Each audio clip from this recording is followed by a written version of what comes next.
अपने बच्चों को ये बात जरूर समझाओ, जब तुम्हारे घर पर तुम्हारी फुप्पियां आए तो उनकी इज्जत करो, क्योंकि तुमसे पहले वही इस घर की बेटियां थीं।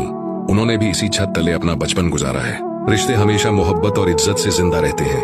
आज तुम अपनी फुप्पियों का एहतराम करोगे तो कल तुम्हारी औलाद भी तुम्हें वही इज्जत देगी।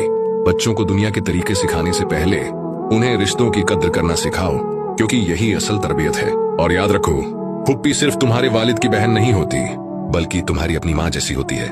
तो अगर तुम उनकी खुशी का ख्याल रखोगे तो तुम्हारी जिंदगी भी बरकत से भर जाएगी। इसलिए अपने बच्चों को यह सबक जरूर दो कि फुप्पियों का मुकाम सिर्फ मेहमान का नहीं, बल्कि घर के अपने अपनों का है।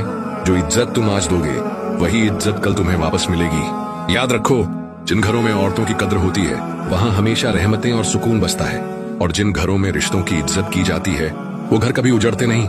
और अगर आपको ये बात पसंद आई हो तो चैनल को जरूर फॉलो करें